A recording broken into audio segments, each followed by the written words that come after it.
Hey, this is Bubba Jimbo Bob II, and I'm continuing my post-commentary because, as I noted before in my first video, I had messed up my key binding, and so there was no audio from me recorded at all. Anyways, I explained quite a few things in the first video in my post-commentary. As I'll continue to show here, I'm still explaining things in-game, like the food storage capacity of those storage sheds, for instance. I also talk a little bit about the forge and what it's good for. I mean, currently, you can see it says it replaces broken weapons, but later on it can create enhanced versions of weapons, and that helps your fighting forces quite a bit. In any case, because I have talked about a lot of this already, I probably won't be discussing quite as many things this time around. And so I will leave a lot of it just up to you to watch in this case.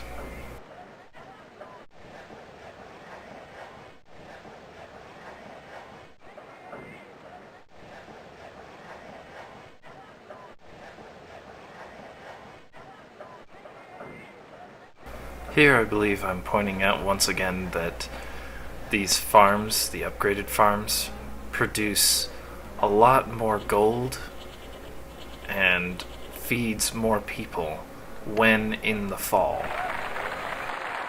And that reflects in my food production and my income here, as I was showing. In spring and summer it's less, and in winter it is much less.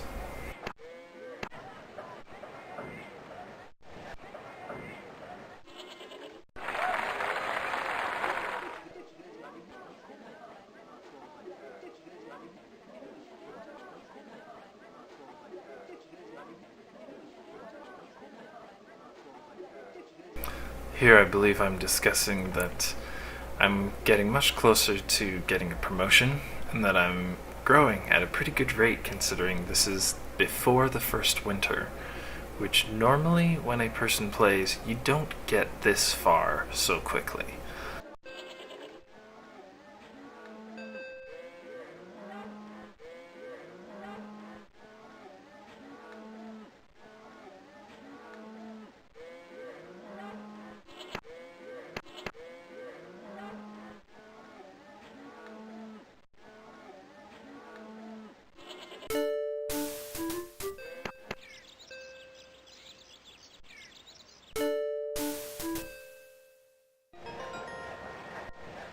Here, luckily, we've uncovered more iron deposits to help us continue to build up more income so that we can continue to further build up our city.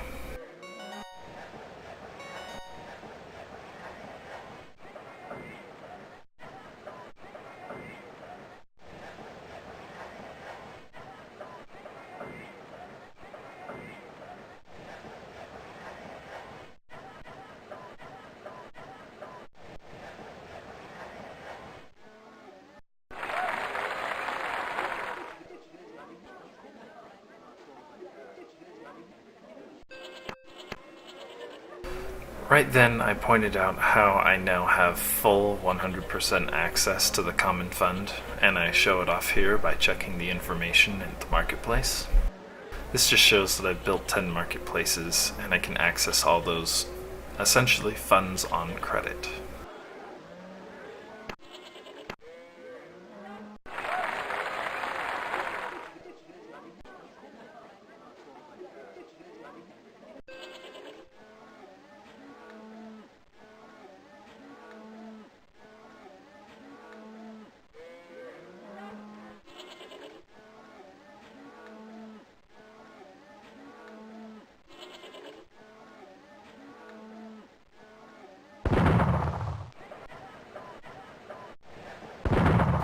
And here I've now found that I have enough money to create some more inns, thereby increasing the amount of money I will be earning overall, and increasing the amount of space there will be for future residents in this kingdom.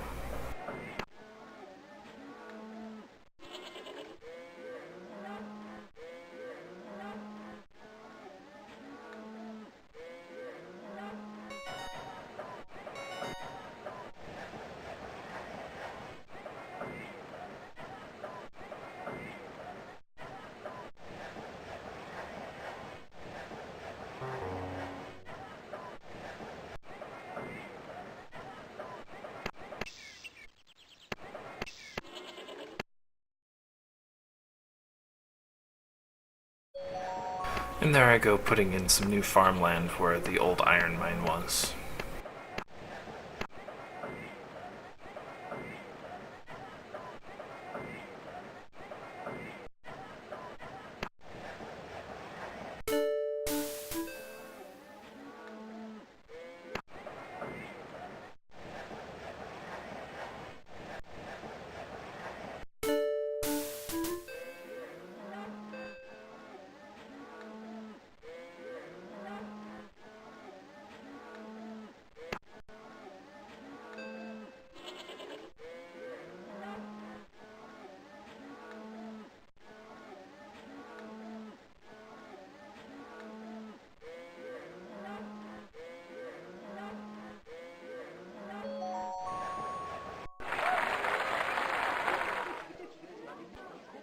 So here I'm pointing out that I have 171 income right before winter.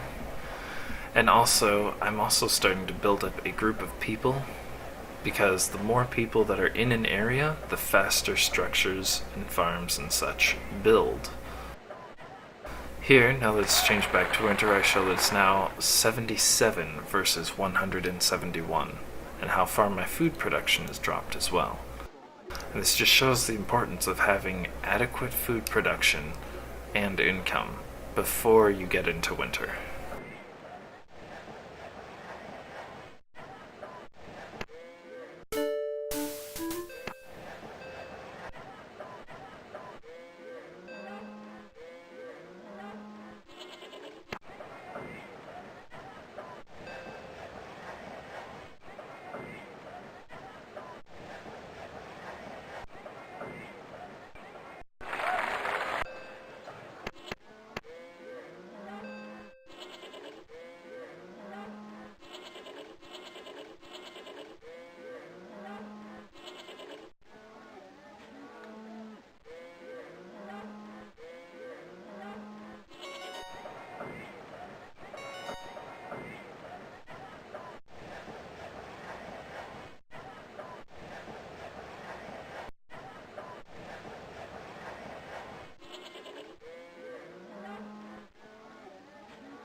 And here I'm showing that I can just continuing to upgrade these farm plots so that I can produce more money and food by the time the winter is over, and hopefully, if I remember correctly, produce some more inns as well.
Here I point out that the landscape is slightly different, and that the light shaded tops show buildable ground, and that the non shaded tops show ground that is too steep to construct things on. But luckily, they still allow you to plant farms on those areas. And so what I end up doing here is placing my 2 farmland on the right hand side, and then later coming back and filling in an inn on the left hand side.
Here I'm explaining that the Forester's Camp is a building that will automatically claim trees, but trees for clerics are not nearly as good as they would be for elves, for instance.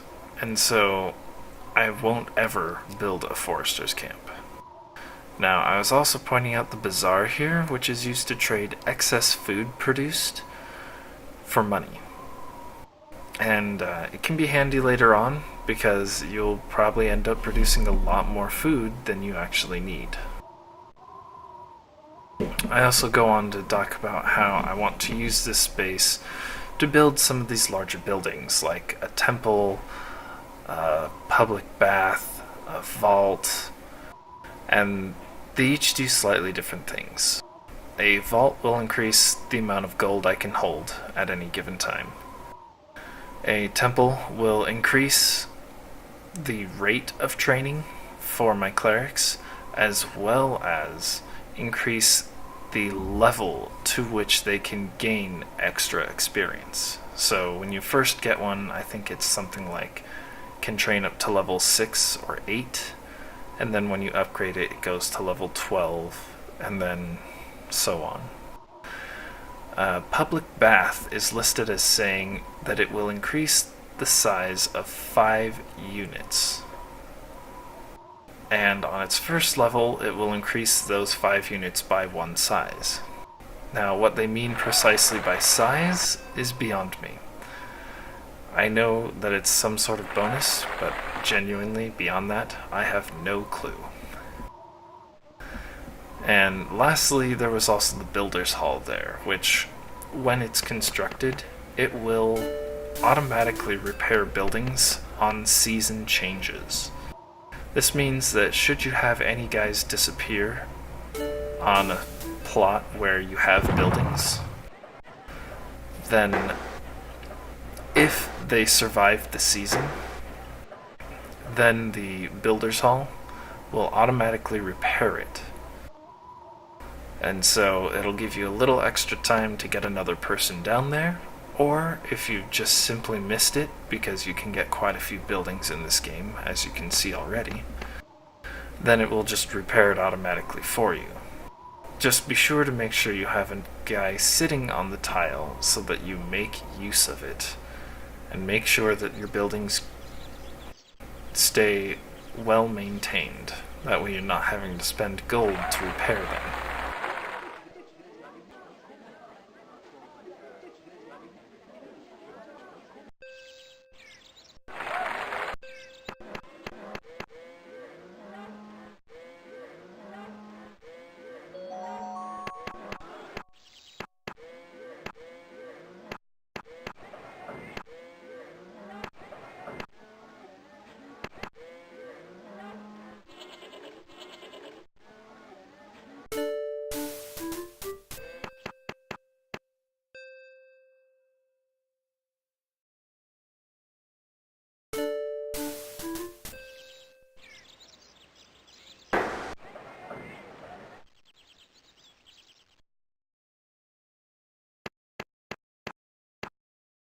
Now here I was talking about my plans for putting in walls, but they actually quickly changed.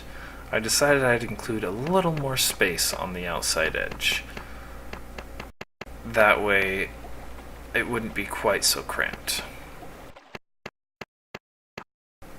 within the city.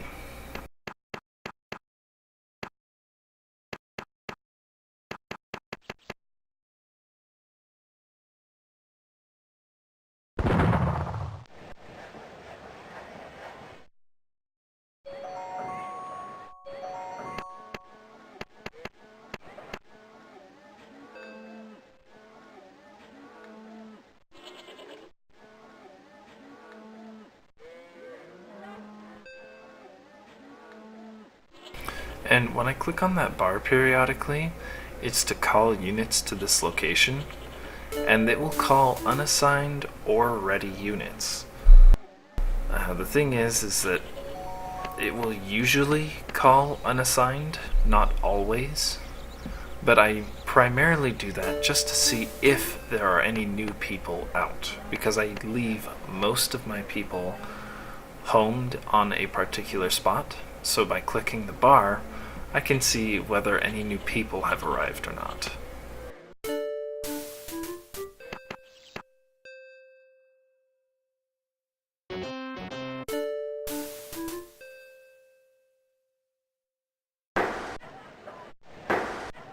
And there it said something was attacking, and the first time I missed it, and honestly, I forgot about it here, and so I missed it again. Not quite sure what it said, but later on another group, or possibly the same group, actually does attack us, although it's nothing serious.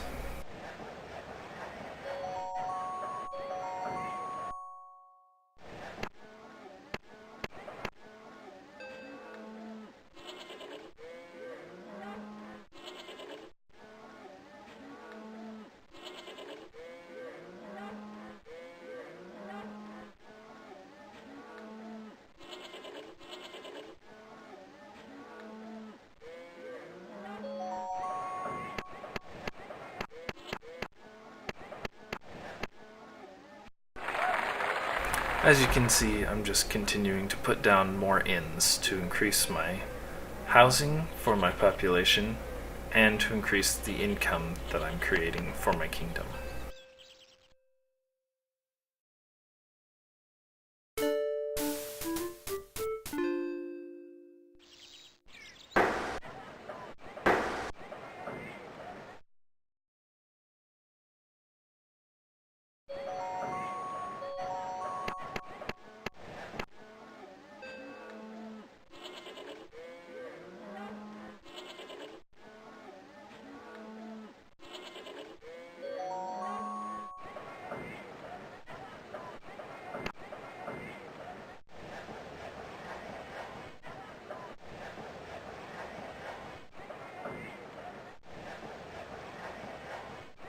See, there, I believe I was explaining that sometimes buildings just don't like to finish quite at the right time, and it's just the way the game handles construction. The timings and everything can seem to slip almost once in a while. Maybe that's intentional, maybe it's accidental, but I do know that at times some buildings just absolutely do not want to get constructed.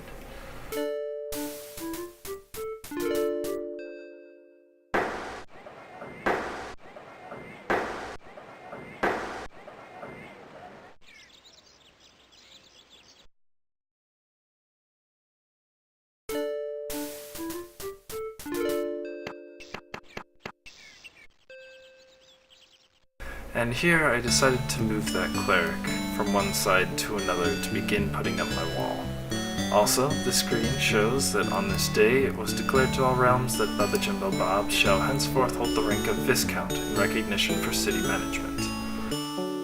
Now you can get promotions in a variety of ways. Well, in two ways really. This way, for city management, and also by destroying enemy strongholds.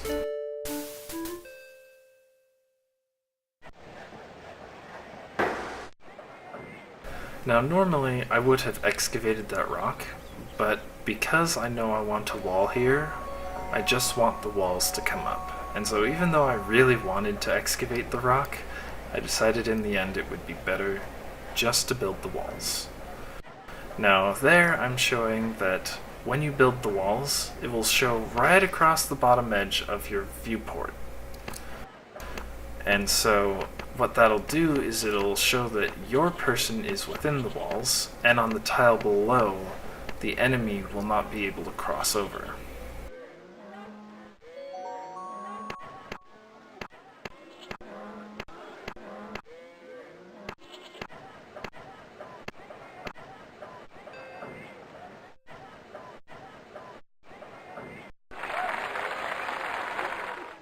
So here I'm showing how my population has grown, and population will grow slightly over the amount of housing you have, and sometimes it can even get quite a bit over. But when it's too far over, it will shrink back. Also, I'm showing here that while my first promotion doubled the required city blocks, further promotions will only add another 50 city block requirement. Now you'll also notice my popularity on the left went from 55% required to promote to 58%, showing that you'll need to keep your popularity up in order to continue getting city management promotions.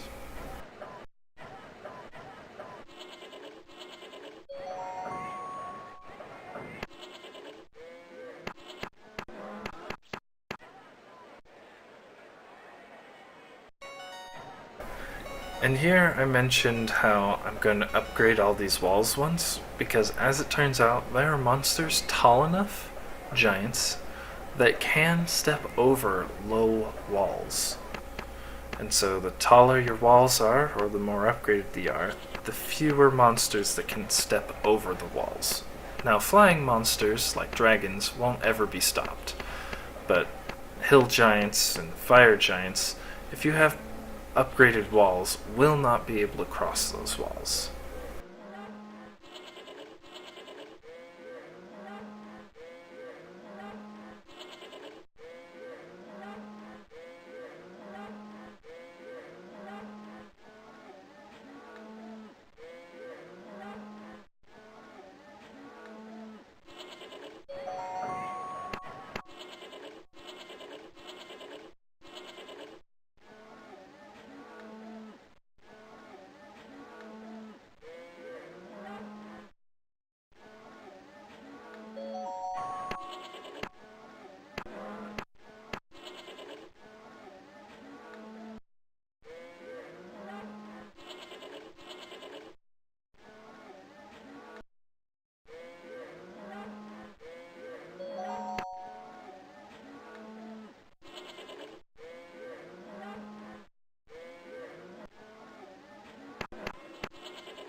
Now, here I was describing how monsters path in the game, and what happens is they choose the shortest path to get to your castle, so even if their movement is blocked by, say, tall walls, then what they'll do is they'll line up on the section of wall that is the closest to your castle.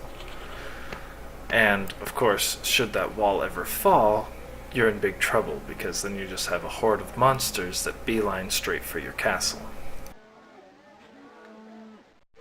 This also means, though, that when I build a gate, I'm not going to build it directly in line with my castle.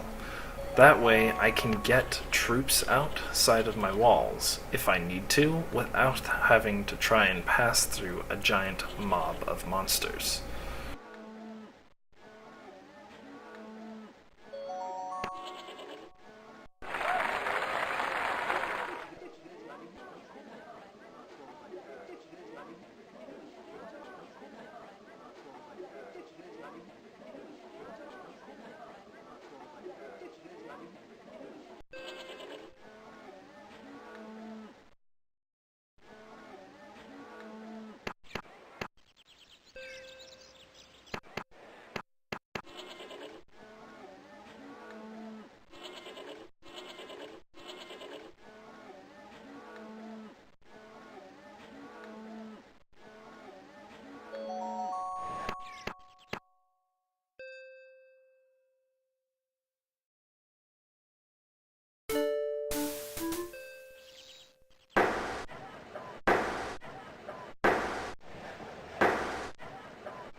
Now, I should also note that walls will provide a small amount of housing for your population.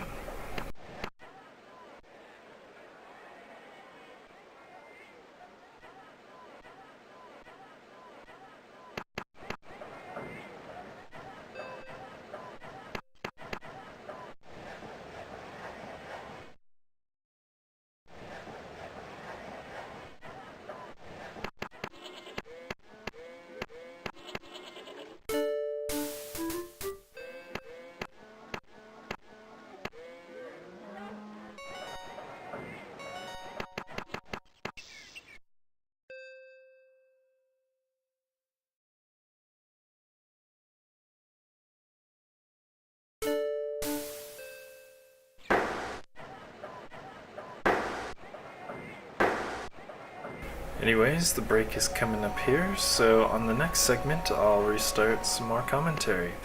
This is Bubba Jimbo Bob, and I'll see you in a moment.